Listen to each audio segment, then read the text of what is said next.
Hi, welcome to the Silent Avenger channel. If you're enjoying the content, please consider giving it a like and sharing your thoughts in the comments. Let's dive into today's story. My name's Miguel. I'm a trauma surgeon, used to be proud of that too. Saving lives, fixing people, making a difference. It gave me purpose. But now, feels like my life's been torn apart. It all started 3 months ago. I came home early from a 36-hour shift at the hospital, absolutely exhausted but excited. Brooklyn, my wife of 7 years, didn't know I was coming back that afternoon. I'd stopped by her favorite bakery on the way home, thinking I'd surprise her with her favorite almond croissants and we'd spend some time together. You know, a little moment of normalcy amidst the chaos of life. When I walked through the door, everything felt off. Brooklyn's car was in the driveway, but the house was eerily quiet. No music, no TV. I called out her name, but there was no answer. My gut churned as I climbed the stairs. Something wasn't right, but I couldn't put my finger on it. I wish I had turned around and left. I really do. But instead, I opened our bedroom door. There she was. My Brooklyn. In our bed. With him. Zach Prescott, her boss. The guy who'd shown up at our holiday parties with his smug grin and fake politeness. A tech exec who thought he owned the world, and apparently, my wife too. Brooklyn gasped and scrambled to cover herself, but I couldn't even process what I was seeing. My hands tightened around the bakery bag, and the croissants tumbled to the floor. Zach had the nerve to smirk at me as he pulled on his pants, like this was just another day in his world. Brooklyn started, but I didn't wait to hear her excuses. I turned around and walked out, slamming the door behind me. My heart was pounding so hard it felt like it might burst. All I could think was, this is my life. My marriage. My home. And they've destroyed it. I didn't cry. Not yet. I just drove aimlessly, trying to make sense of it all. The woman I'd loved, trusted, and built a life with had betrayed me in the worst way possible. And with that man of all people. I thought we were happy. I thought I was enough. Turns out, I was wrong. After driving around for hours, I finally parked at a nearby overlook. The city stretched out below me, but I couldn't see it. All I could picture was them together. Brooklyn, the woman I thought I knew inside and out, with Zach freaking Prescott. My phone buzzed relentlessly. Text after text from her. Miguel, please come home so we can talk. It's not what you think. I made a mistake. Please, I'm begging you. A mistake? Is that what she called it? I ignored the texts and just sat there in my car until the sun dipped below the horizon. Eventually, I drove back to the house, not because I wanted to, but because I didn't know where else to go. When I walked in, Brooklyn was waiting. Her face was puffy and red like she'd been crying for hours. Miguel, she said, stepping toward me. I'm so sorry. Please just let me explain. I held up a hand. Explain what, Brooklyn? That you slept with your boss in our bed? That this wasn't the first time? Or that you've been lying to me for God knows how long? She froze, her lips trembling. It was a mistake. I swear, Miguel. It didn't mean anything. I love you. It was just, I don't know what I was thinking. I let out a bitter laugh. It didn't mean anything? You risked our marriage for something meaningless. I shook my head, feeling my anger boil over. How long has this been going on? Her silence was deafening. Answer me. I shouted. 3 months, she whispered, her voice barely audible. My chest tightened. 3 months. While I was working long hours at the hospital, while I thought we were a team, she was betraying me with him. Why? The word came out cracked and raw. What did I do wrong, Brooklyn? Tears streamed down her face. You didn't do anything wrong. It was me. I felt lonely. You're always working, and Zach, he was there. He made me feel seen. I wasn't thinking, Miguel. I swear. Lonely. I repeated, incredulous. You felt lonely? Do you know why I work those hours? So we could have this house, this life. And this is how you repay me. I didn't mean for it to happen, she said, reaching for me. I love you. Please, Miguel, we can fix this. I stepped back. Fix this? Brooklyn, you destroyed it. You destroyed us. The room went silent except for her quiet sobs. I looked around, the home we'd built together suddenly feeling foreign. "I'm leaving tonight," I said finally.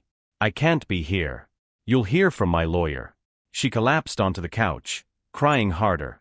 But I didn't stay to comfort her. I grabbed an overnight bag, packed a few essentials, and walked out the door without looking back. I stayed with my friend Eric that night, one of the few people I trusted to keep his mouth shut and not press for details. I didn't tell him much, just that Brooklyn and I were done and I needed space. He didn't ask questions, just handed me a beer and said, "Stay as long as you need." The next few days were a blur of phone calls, legal consultations, and dodging Brooklyn's endless attempts to reach me. She called, texted, even left voicemails. All variations of the same tune. "I'm sorry. It was a mistake. I love you. Please come home." Her words felt hollow, rehearsed, like she was more desperate to salvage her image than repair the damage. I ignored her, focusing instead on hiring a divorce lawyer. That's when the idea of revenge started to creep into my mind. I wasn't interested in yelling or screaming. I wanted justice, the kind that hurt where it counted. After a few restless nights, I finally called Calvin, a private investigator I knew from the hospital. He was a no-nonsense guy who handled tough cases with precision. If Zach Prescott was the kind of man I suspected he was, Calvin would find out. Brooklyn's boss. Calvin asked when I told him everything. "Yeah, I've heard of him. Prescott's got a reputation, slick, shady, and thinks he's untouchable. You're sure you want to go down this road?" "I'm sure," I said, the anger in my voice surprising even me. "I want to know everything about him, his finances, his business dealings, his skeletons. I don't care how small or big. If there's dirt, I need it." "All right," Calvin said. "This might take time, but I'll dig." While Calvin got to work, I started my own quiet investigation. I remembered Brooklyn mentioning Zach had helped her get a promotion a few months ago, which now made sense. That promotion came with company perks, bonuses, gifts, even a corporate card. It felt tainted now, like every achievement in her career had been a product of this affair. Brooklyn tried to stop me at every turn. One night, she showed up at Eric's house uninvited. "Miguel, please," she pleaded, standing on the porch as I stared her down. "I know you hate me, but we need to talk. Please." "You've said enough," I replied. "Go home." She stepped closer. "I made a mistake, okay? But Zach, he manipulated me. He said things about you, made me doubt us. I wasn't thinking straight." I laughed bitterly. "Manipulated you? Don't blame him for your choices, Brooklyn. You did this. You chose him over me." Her face twisted, and for a second, I saw something besides guilt, anger. "It's not that simple, Miguel. You've been married to your job for years. What about me? What about what I needed?" I shook my head, disgusted. Unbelievable. I slammed the door before she could say more. A week later, Calvin called. "You're not gonna believe this," he said. "Prescott's dirtier than I thought. Embezzlement, shell companies, wire fraud, you name it, he's done it. And I've got proof." Hearing those words was like a jolt of electricity. Suddenly, this wasn't just about revenge. It was about justice, for me, and for everyone else Zach Prescott had wronged. This wasn't over. Not even close. Calvin didn't waste time. The man was thorough, and what he found was staggering. Zach Prescott's empire wasn't just built on tech, it was propped up by fraud, embezzlement, and a network of shady offshore accounts. He wasn't just morally bankrupt, he was a criminal. We met at a diner late one evening. Calvin slid a thick envelope across the table. "Everything's in there," he said. "Emails, financial records, transactions tied to fake vendors. He's been siphoning money from his own company for years. I've got enough to make the SEC and FBI very interested." I stared at the envelope, my mind racing. This is real?" Calvin nodded. "It's real, Miguel. But if you want to take him down, it's gonna take more than just this. You'll need leverage, something big to connect him directly to the fraud. Right now, most of this ties back to proxies and shell companies." "He's careful." I leaned back in the booth, processing what Calvin had just said. "So we're close, but not there yet?" "Exactly. We need someone on the inside. Someone who can link Prescott directly to these crimes." It didn't take me long to figure out who that someone might be. Brooklyn. I hated the idea of involving her, but she'd worked under Prescott for years. If anyone knew where the skeletons were buried, it was her. And if she really wanted to fix what she'd broken, this was her chance. The next day, I called her. She answered on the first ring, her voice cautious but hopeful. "Miguel. We need to talk," I said. We met in a coffee shop, neutral ground. She looked tired, her once polished appearance slightly unkempt. Part of me felt a pang of sympathy, but I quickly pushed it aside. "What do you want to talk about?" she asked, her voice tentative. "I'm not here to reconcile," I said bluntly. "I've been digging into Zach. He's not just a liar, he's a criminal. I have proof." Brooklyn's face paled. What do you mean?" I slid a few photocopied documents across the table. Her eyes scanned them, widening with every line. "Brooklyn, you worked with him. You had access to his meetings, his files. You can help take him down." She pushed the papers back toward me. "Miguel, I can't get involved in this. He's dangerous. If he finds out." I leaned forward, cutting her off. "If you don't help, he's going to keep getting away with it. Brooklyn, you said you wanted to fix things. This is your chance to do something right." She bit her lip, her hands trembling slightly. "I need time to think." "You don't have time," I said firmly. "If you don't step up, someone else will. And when the feds come knocking, they won't care how much you knew. They'll care that you worked for him." Her head snapped up, her eyes wide. "Are you threatening me?" "No," I said coldly. "I'm telling you the truth. You were part of his inner circle. If you don't help expose him, you'll go down with him." Brooklyn stared at me for a long moment, then finally sighed. "What do you need me to do?" Brooklyn didn't jump into this willingly. Over the next week, she kept calling me with excuses. "What if this backfires?" she'd say. "What if Zach figures out it was me? What if they arrest me instead of him?" Each time, I calmly reminded her of two things: Zach's crimes and the consequences she could face if she stayed silent. It wasn't about scaring her, it was about the reality she'd willingly tied herself to. And I'll admit, a part of me wanted her to feel the weight of her choices. Finally, she agreed to start gathering evidence. "But you need to promise me," she said over the phone, her voice trembling, "that if this gets too dangerous, we'll stop." "Just get me what you can, Brooklyn," I replied. "We'll figure out the rest." Brooklyn's first step was to reconnect with Zach without raising suspicion. She played the part of the apologetic mistress perfectly, texting him, meeting him for drinks, and pretending she was still under his spell. "I hate this," she told me one night after a particularly nauseating encounter with him. "He acts like he owns me." I bit back the urge to remind her she'd walked into this willingly. Instead, I stayed focused. "Did you find anything useful?" She hesitated. "He's paranoid. He doesn't keep much on his personal devices, but his office computer. He uses it for everything. I've seen him access offshore accounts, private emails, all of it. If I could get into his office." "Then we'll make that happen," I said. Calvin and I worked out the details. Brooklyn would need to access Zach's computer after hours, during a time she could reasonably explain being in the office. We also arranged for her to wear a hidden recording device, just in case anything incriminating came up during their conversations.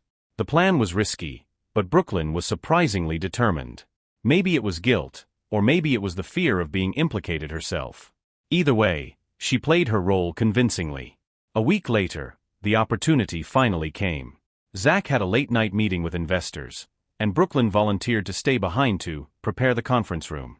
While he was distracted, she slipped into his office. I was at Eric's house, pacing back and forth with my phone clutched in my hand, waiting for her to call. Calvin had set up a secure line for her to contact us once she was out. When the phone finally buzzed, I answered immediately. "Brooklyn." "I got it," she whispered. "Emails, transaction logs, passwords, everything. I copied it all to the drive you gave me. I'm heading out now." I exhaled in relief. "Good. Get out of there and go straight home. Don't do anything to tip him off." "I won't," she said. When she handed me the drive later that night, she looked pale and shaken. "He almost caught me," she said, her hands trembling as she set the device on the table. "He came back to his office while I was still in there. I barely made it out." "You did good," I said, keeping my voice steady. "This is exactly what we needed." Brooklyn nodded, but I could tell she was on edge. "Miguel, If this goes wrong, Zach will destroy us. You know that, right? I met her gaze. Then we'll make sure it doesn't go wrong. The drive contained everything Calvin had hoped for. Financial records, emails detailing illegal transactions, even messages threatening employees who tried to expose him. It was the smoking gun we needed to tie Zach directly to his crimes. This is it, Calvin said when I handed it over. This will bury him. As I walked out of Calvin's office that night, I felt a strange mix of satisfaction and dread. Zach Prescott's downfall was finally in motion. But deep down, I knew this wasn't over yet. Not by a long shot. Calvin wasted no time. Armed with the evidence Brooklyn had gathered, he reached out to his contacts in federal law enforcement. The FBI and SEC were particularly interested in Zach's offshore accounts and financial fraud.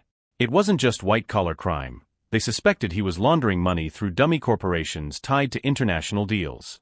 Meanwhile, I stayed in the background, letting Calvin and his network take the lead. I wasn't naive. Zach wasn't the type to go down without a fight. He was too powerful, too connected. But this time, he was up against something bigger than his arrogance. About a week later, Brooklyn called me in a panic.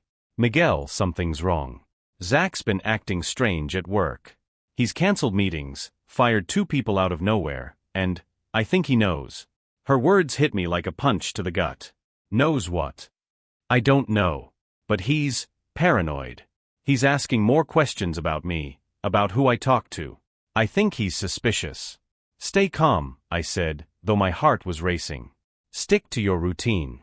Don't give him any reason to focus on you. She exhaled shakily. I don't know if I can keep this up, Miguel. He's dangerous. You'll be fine, I said, more firmly this time. Just hold on a little longer. The authorities are already involved. Calvin confirmed my suspicion the next day.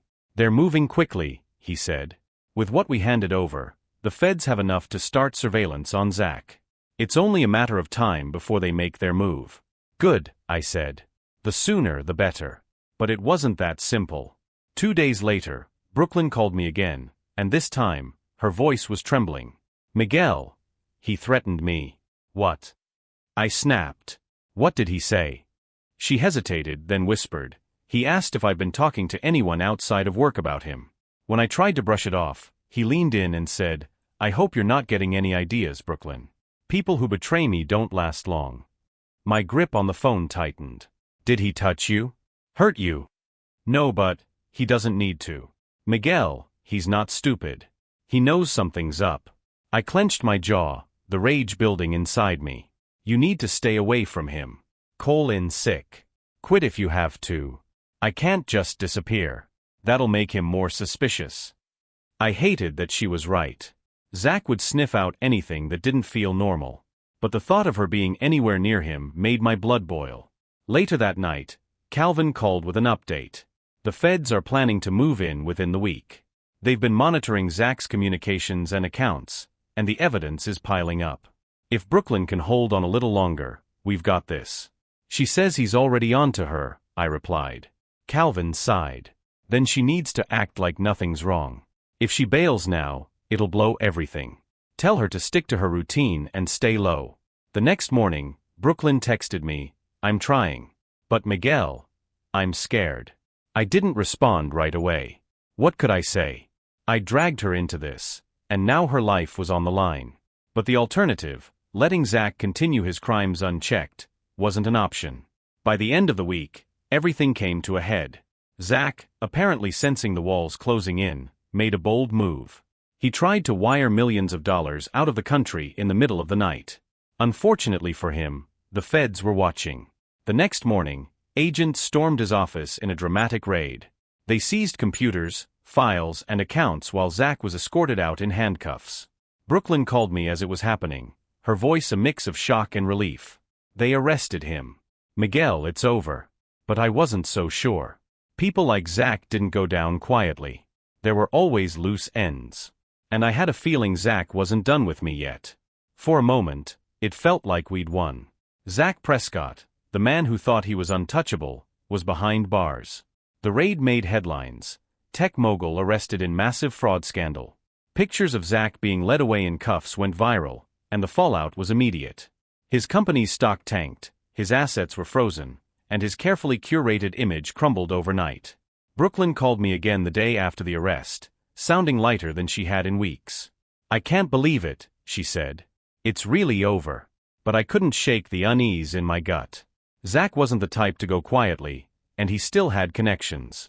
2 days later, Calvin confirmed my fears. "We've got a problem," he said when we met at his office. "Zach's lawyers are already working overtime. They're trying to spin this as a misunderstanding, pinning the blame on his associates. They're even claiming some of the evidence was planted." "Planted?" I said, my voice rising. "How can they say that? We have a mountain of proof." "They don't need to prove it," Calvin replied grimly. "They just need to create doubt. And Miguel, he knows Brooklyn was involved." My stomach sank. "What does that mean?" "It means she's a target now. Zach's not the kind of guy who forgives. He's going to come after her, legally or otherwise." That night, I called Brooklyn. "You need to get out of town," I said. She laughed nervously. "Miguel, you're overreacting. Zach's in jail. What can he do from there?" "Plenty," I snapped. "His lawyers are already playing dirty, and he knows you helped take him down. You're not safe." She went quiet for a moment, then sighed. "Where would I even go? I don't have money to just disappear." I hesitated, then said, "I'll cover it. Whatever it takes, Brooklyn. Just promise me you'll leave." She didn't argue. The next day, I helped her pack up and arranged for her to stay with a cousin in another state. She looked exhausted as she loaded the last of her bags into the car. "Miguel," she said quietly, "thank you. I know I don't deserve your help, but, thank you." I didn't respond. I just nodded and stepped back as she drove away. I thought I could breathe easier after she left, but Zach's shadow lingered. A week later, I got a call from an unknown number. I almost didn't answer, but curiosity got the better of me. "Hello." There was a long pause, then a familiar voice. "Miguel. Long time no talk." It was Zach. My grip on the phone tightened. "What do you want?" He chuckled, the sound cold and menacing. "Just wanted to congratulate you. You've been busy, haven't you? Digging up dirt, playing detective. Impressive work." I said nothing, my heart pounding in my chest. "You think this is over," he continued. "It's not. You think you've won, but you've just started a game you can't finish. Enjoy your victory while it lasts, Miguel. Because when I get out, and I will get out, you'll regret ever crossing me." The line went dead. I stared at the phone, my mind racing. Zach was in jail, but his reach clearly extended beyond the bars. The battle wasn't over, not even close. Zach's call rattled me, but it also solidified my resolve. If he thought I was going to back down, he didn't know me at all. I'd spent my life saving people under pressure. Handling Zach Prescott was just another kind of surgery. The first thing I did was call Calvin. "Zach contacted me," I said. "What did he say?" Calvin asked. "He threatened me. Said this wasn't over and that I'd regret crossing him." Calvin let out a low whistle. "He's trying to intimidate you. Classic move from someone who's cornered. The question is, how far will he go?" "That's what I need to know," I replied. "Can you dig deeper? Find out who's still working for him on the outside." "I'm on it," Calvin said. "And Miguel, be careful." Over the next few days, I took precautions. I installed a high-end security system at my house and started driving different routes to work. Paranoia crept in, but I pushed it aside. Staying vigilant wasn't weakness, it was survival. Meanwhile, Calvin uncovered more about Zach's remaining allies. A few of his former employees had stayed loyal, likely hoping for a payout if Zach managed to regain control of his empire. Among them was his personal assistant Jessica, who Calvin suspected was funneling information to Zach from the outside. "She's been visiting him in jail," Calvin said. "Bringing him updates, probably passing along instructions. She's key to whatever his next move is." "Can we use that against him?" I asked. "Possibly," Calvin replied. "But we'll need proof she's aiding him. Right now, it's just a hunch." In the midst of all this, Brooklyn called me from her cousin's house. "How are you holding up?" I asked. "Better," she said, though her voice wavered. "But I'm still scared, Miguel. I can't stop looking over my shoulder." "You're safe there," I assured her. Stay low and don't make contact with anyone from your old life. If Zach's people can't find you, they can't hurt you. She hesitated, then said, "What about you? Aren't you worried he'll come after you too?" I paused. Let him try. Calvin's investigation finally paid off a week later. He discovered that Jessica had been helping Zach siphon money from an account the feds hadn't frozen. She was also working with a private investigator, likely hired to dig into me or Brooklyn. "Looks like he's trying to gather dirt on you," Calvin said. "Maybe to discredit you, maybe for leverage. Either way, it's time to hit back. What do you suggest?" I asked. "We need to turn Jessica," Calvin said. "If we can get her to flip, she'll take down whatever Zach's planning before it starts." The plan was risky, but Calvin had a way of convincing people. He arranged to meet Jessica under the guise of a potential business deal, then subtly revealed that we knew about her involvement with Zach. She panicked at first, Calvin told me afterward. But when I showed her how much the feds already have on her, she cracked. She's willing to cooperate if we can cut her a deal. With Jessica's help, we learned the extent of Zach's schemes. He was indeed planning a smear campaign against me and Brooklyn, using fabricated evidence to paint us as the real masterminds behind his crimes.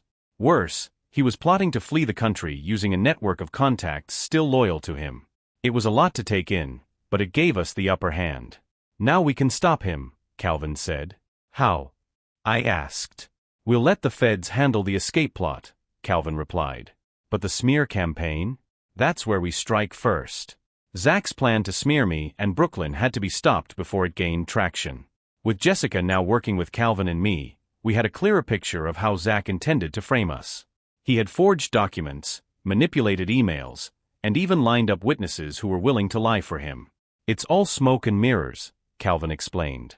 "But if he releases it publicly before the authorities move in, it'll create enough chaos to muddy the waters. The media loves a scandal, and that's what he's banking on." "What's our next move?" I asked. "Preempt him," Calvin said. "If we release the truth about his escape plan and his attempt to fabricate evidence, we can undermine him before he even gets started. It'll also pressure the feds to move faster." The first step was getting the evidence out. Jessica handed over the fake documents Zach had created, along with a recording Calvin secretly made during one of their meetings. In it, Zach could be heard instructing Jessica to make it look like Miguel and Brooklyn were behind everything. We shared the information with the federal agents handling Zach's case, who immediately started tightening their grip on his network. At the same time, Calvin suggested leaking parts of the story to a trusted journalist. "Someone with integrity," Calvin said. "We need to control the narrative before Zach does." That's how I found myself sitting across from Laura Chun, an investigative reporter known for her no-nonsense approach. I laid everything out for her: the affair, the fraud, the threats, and now the fabricated evidence.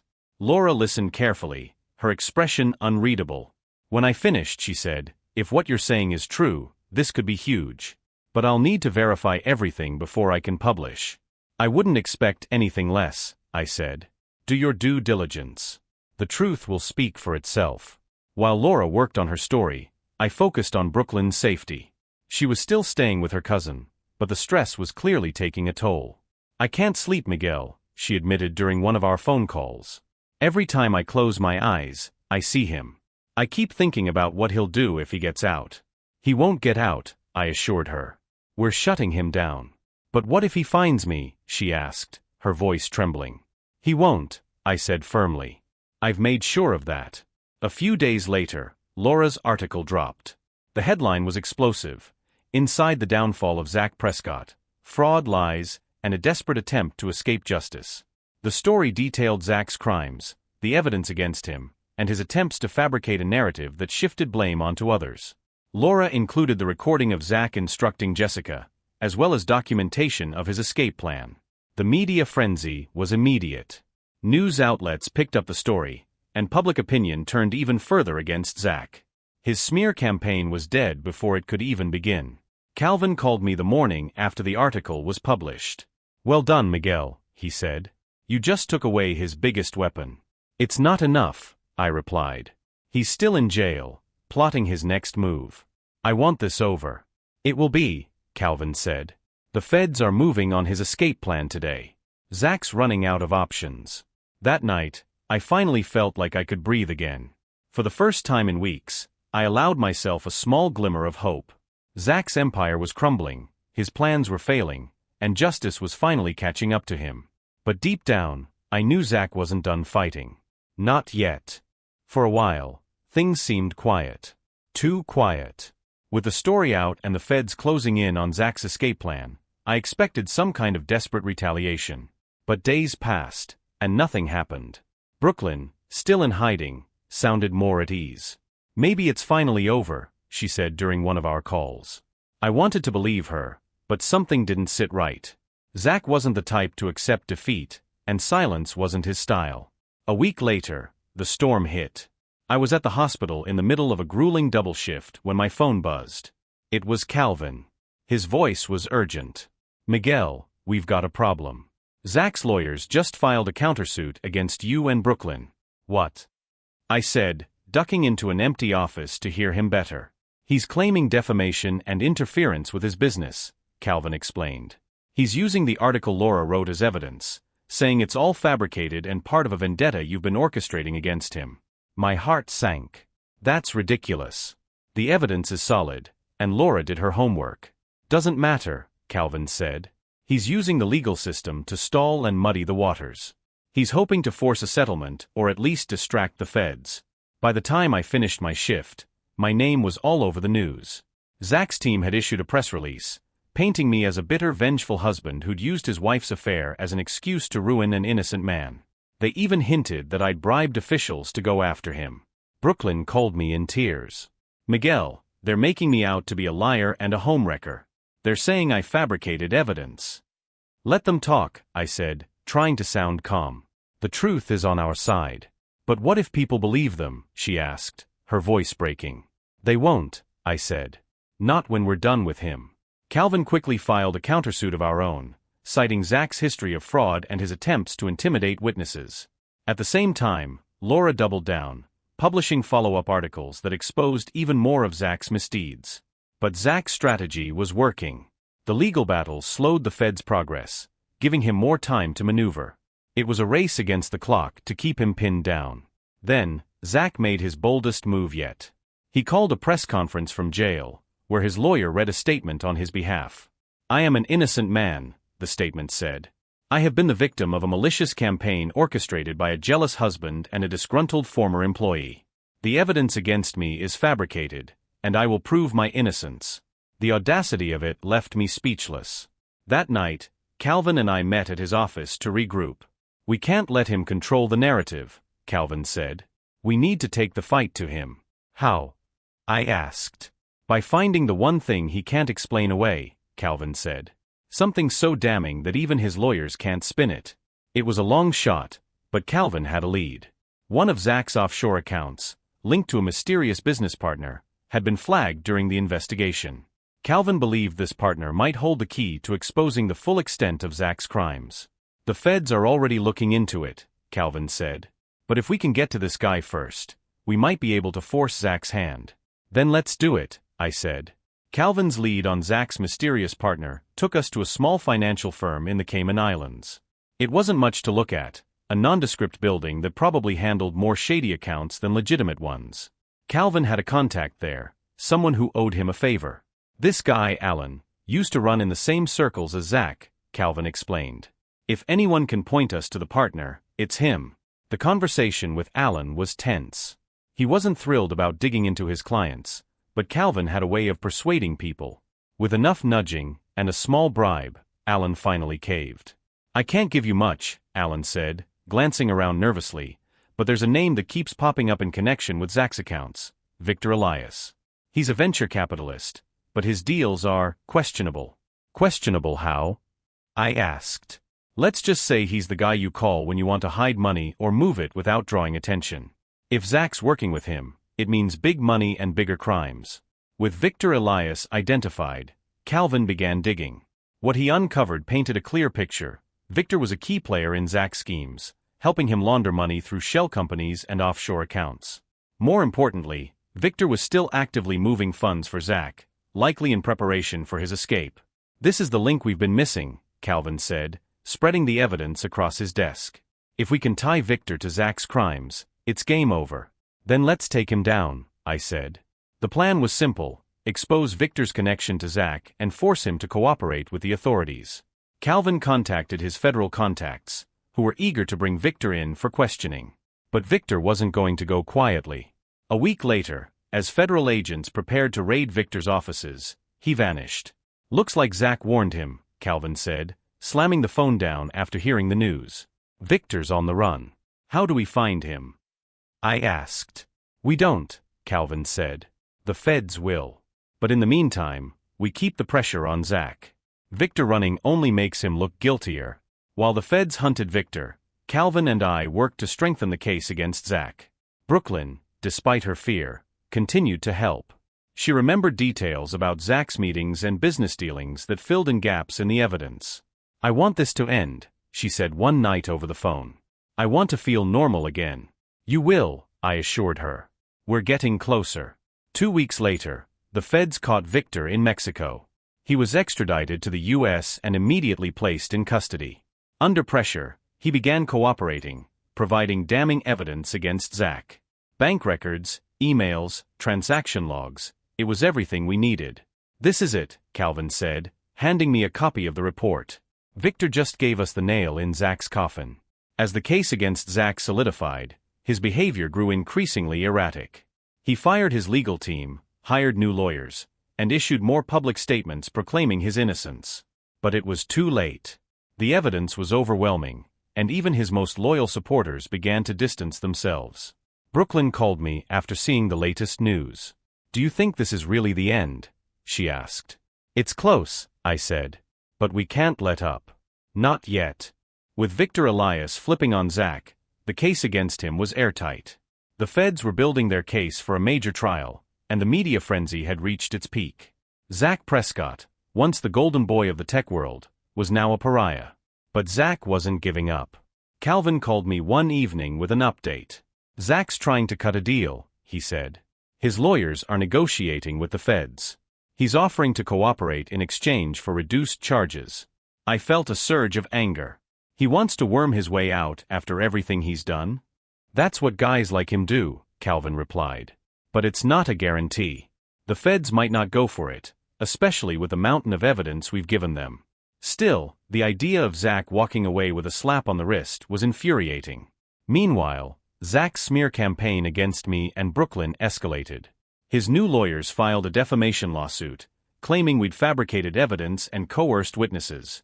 It was a baseless ploy to distract the public and shift blame, but it forced us to stay vigilant. Brooklyn called me in tears after the news broke. "Miguel, they're saying I was in on his crimes. That I helped him." "Calm down," I said, trying to reassure her. "No one believes that. The evidence proves otherwise." "But what if they spin it?" she asked. "What if people think I'm guilty too?" "They won't," I said firmly. "This is just a desperate attempt to save himself. It's not going to work." The next blow came when Zach's team leaked private emails between Brooklyn and Zach to the press. They were taken out of context to make it look like she'd been complicit in his schemes. Brooklyn called me again, her voice shaking. "I can't do this anymore, Miguel. My name, my reputation, it's all ruined." "It's not," I said. "This is temporary. The truth will come out." But even as I said the words, I knew the damage was already done. Calvin and I worked tirelessly to counter Zach's lies. Laura Chun published another article, this time exposing Zach's attempts to manipulate the media and fabricate evidence against me and Brooklyn. It helped, but the public's attention was fickle. The trial date was set, and the pressure was mounting. Zach's lawyers fought to suppress key evidence, while the feds worked to ensure everything was admissible. "This trial is going to be a circus," Calvin warned me. "Zach's going to throw everything he has at this. Be ready." "I've been ready," I said. "Let him try. We've already won." As the trial approached, Zach made one final attempt to intimidate me. A letter arrived at my house, unsigned but unmistakably from him. "You think you've beaten me, but you haven't. I'll make sure you pay for what you've done, one way or another." I read the letter twice, then handed it to Calvin. "What do you think?" "It's a bluff," he said. "He's scared. He knows the walls are closing in." "I hope you're right," I said. The trial was set to begin in 2 weeks. The evidence was overwhelming, but Zach was still a dangerous opponent. As I prepared for what lay ahead, I couldn't help but wonder, how far would Zach go to save himself? The courthouse was swarming with reporters on the first day of Zach's trial. Cameras flashed as I made my way inside, flanked by Calvin and my lawyer, Vanessa. Brooklyn, still in hiding, had opted not to attend, but she was following the case closely. Inside, the atmosphere was tense. Zach sat at the defense table, flanked by his high-profile legal team. He looked confident, almost smug, as if the trial were just another meeting he planned to dominate. But I saw the cracks, his forced smile, the way his fingers tapped the table. He was unraveling beneath the surface. The prosecution wasted no time laying out their case. They presented mountains of evidence, financial records, Victor Elias's testimony, and the emails Brooklyn had retrieved from Zach's office. One by one, witnesses took the stand to describe Zach's fraudulent schemes. Victor was especially damning, detailing how Zach had funneled millions through shell companies and bribed officials to keep quiet. Zach's lawyers, however, were relentless. They attacked every witness, casting doubt on their motives and questioning their credibility. When Victor testified, they painted him as a disgruntled associate trying to save his own skin. The turning point came when the prosecution called Jessica to the stand. She testified about Zach's attempts to frame me and Brooklyn, as well as his plans to flee the country. Her testimony was backed by emails and recordings Calvin had secured. Zach's lawyers tried to discredit her, but Jessica held her ground. "I made mistakes," she admitted, her voice steady. "But I'm here to tell the truth. Zach Prescott is a liar and a criminal." Outside the courthouse, the media frenzy continued. Reporters dissected every detail of the trial, speculating on its outcome. Public opinion was divided. Some saw Zach as a corrupt tycoon finally getting his due, while others believed his claims of innocence. Then it was my turn. Taking the stand was one of the hardest things I'd ever done. Zach's lawyers grilled me about my motivations, trying to paint me as a vindictive husband seeking revenge. "You admit you were angry when you discovered your wife's affair with Mr. Prescott?" one lawyer asked, pacing in front of me. "Yes," I said calmly. "I was devastated. And isn't it true that you used that anger to fuel this investigation, digging into Mr. Prescott's personal and professional life?" "I didn't need anger to uncover the truth," I said, meeting his gaze. "Zach Prescott's crimes speak for themselves." The lawyer smirked. "So you're saying your personal feelings had no influence on your actions?" "I'm saying Zach's actions are what brought us here," I replied. "Not mine." By the end of my testimony, I felt drained but determined. Zach's lawyers had tried to rattle me, but I'd held firm. The trial stretched on for weeks, with both sides presenting their final arguments. The prosecution painted Zach as a manipulative, greedy criminal who had exploited his power for personal gain. The defense claimed he was a victim of conspiracy and overzealous prosecution. As the jury deliberated, the tension was unbearable. Days turned into a week, and still, there was no verdict. Then one afternoon, the call came. The jury had reached a decision. I arrived at the courthouse, my heart pounding. Calvin was waiting for me outside, his expression unreadable. "This is it," he said. Inside, the courtroom was packed. Everyone fell silent as the jury filed in, their faces solemn.